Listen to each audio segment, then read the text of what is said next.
Bisnis Indonesia kembali melaksanakan Jelajah Maminasata fase kedua tahun 2022. Kali ini, tim jelajah bukan hanya fokus pada eksplorasi infrastruktur di kawasan Maminasata saja, namun juga mengeksplorasi potensi pariwisata di Sulawesi Selatan.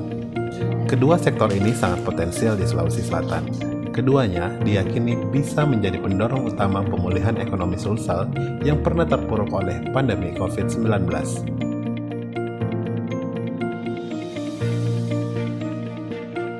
Saya selaku Kadisub mewakili Bapak Wali Kota menyampaikan apresiasi yang luar biasa dan sangat mendukung kegiatan ini, dan mungkin secara resmi saya akan mengucapkan selamat. Mudah-mudahan bisa berjalan aman, sukses.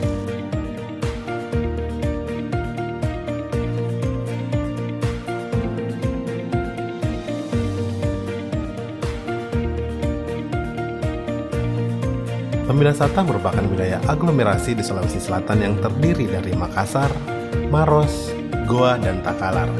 Wilayah ini dikenal sebagai sentra pertumbuhan ekonomi serta menjadi penopang wilayah lainnya di bumi Ewako.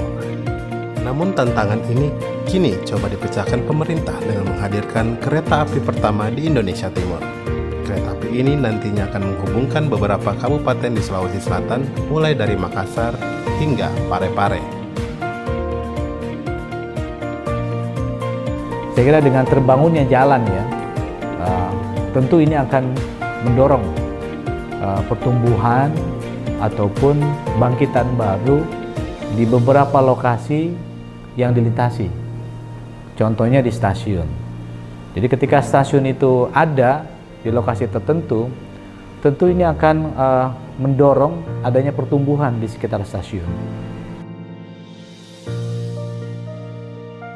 Aspek lain yang dinilai mampu menjadi stimulus pemulihan ekonomi Sulawesi Selatan adalah energi hijau. Sumber daya energi baru terbarukan atau EBT di wilayah ini begitu melimpah, sehingga pembangunan infrastruktur energi hijau dinilai akan menumbuhkan sumber ekonomi baru. Mungkin yang terkait dengan Sulawesi ini lebih banyak ke kita bagaimana mengadres isu climate change ya, ekonomi hijau ini. Ini sebenarnya jalan juga dengan beberapa potensi yang ada di Sulsel, dan beberapa sudah dieksplor itu semacam listrik tenaga angin gitu. Kita lihat kan di Sidra, di Jeneponto itu kan sudah ada. Nah ini kan kita juga baru-baru ini mendorong itu investasinya semakin dibesarkan. Kita telah melalui forum Pinisi Sultan tadi itu melakukan bisnis forum dengan Korea Selatan. Dan salah satu yang kita tawarkan adalah unit tenaga listrik tenaga bayu di Taluk itu ke investor di Korea Selatan.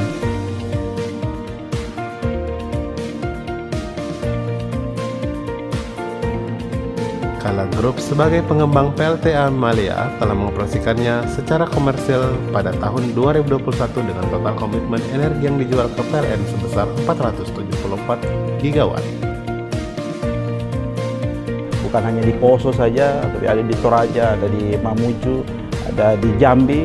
Kita akan menuju 2000 ya megawatt. Mudah-mudahan dalam 5 tahun ini proyek semua rampung, dan saya kira itu adalah kontribusi yang sangat nyata dari Kala Group untuk mendukung peralihan energi ya, dari energi fosil ke energi baru. Selain infrastruktur, tim jelajah juga mereportase kawasan desa wisata baru di Jeneponto bernama Desa Rumbia. Kawasan ini tengah dikembangkan Bank Indonesia menjadi sumber ekonomi baru di Sulawesi Selatan. Desa wisata Rumbia berada di Kecamatan Rumbia, Kabupaten Jeneponto, sekitar 116 km dari kota Makassar. Di Rumbia, ada air terjun Bisolo yang terletak di antara perbukitan. Dari atas tebing, wisatawan bisa menikmati keindahan alam sambil menikmati secangkir kopi Rumbia. Begitu saya rintis, heboh masuk orang. Mana air terjun? Kenapa barusan muncul begini? Nah, makanya banyak pemuda-pemuda, bahkan orang tua dari luar negeri juga ada. Australia, dia kunjungi datang. Ada alam begini di Jeneponto. Bilangnya Jeneponto gersang, oke. Kalau pinggiran, Kalau masuk ke dalam, dia tanya, oh banyak agrowisata di sini wisatanya. Podarwis atau kelompok pemuda sadar wisata berperan aktif mengakselerasi pembangunan infrastruktur penunjang pariwisata di Rumbia. Selain itu, mereka juga berperan sebagai pemandu wisata serta menjadi IO penyelenggara event kepariwisataan. Sistem seperti ini masih jarang dijumpai di tempat-tempat wisata lain di Sulawesi Selatan karena belum dikelola secara maksimal. Jadi Podarwis ini terbentuk baru tahun lalu, Pak. Ya, baru tahun lalu. Sebelumnya hanya dikelola oleh hanya beberapa orang saja. Tapi karena pentingnya sebuah organisasi, makanya dibentuklah Podarwis tahun lalu. Nah, untuk daerah-daerah yang telah diimplementasikan terkait dengan ekosistem pasar tradisional, contohnya kayak di Pasar Salolemo di Masamba, kami juga ada di Pasar Tramo di Maros, juga ada pasar di Sentra Lakesi di Parepare.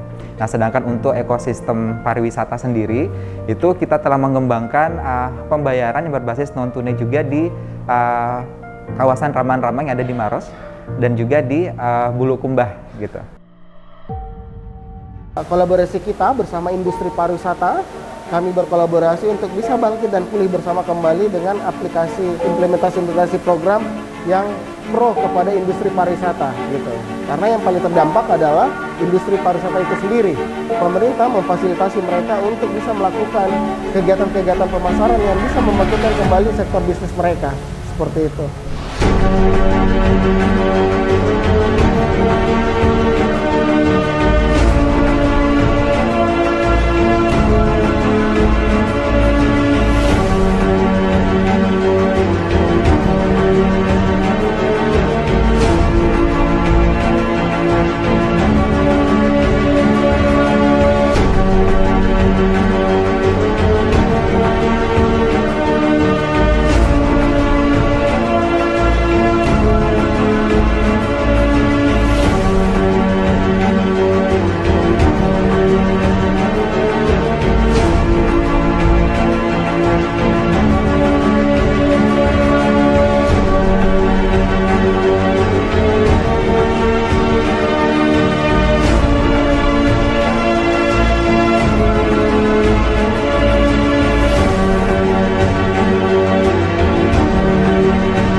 Berikut reportase Jelajah Minasata fase kedua tahun 2022. Sampai jumpa di Jelajah berikutnya.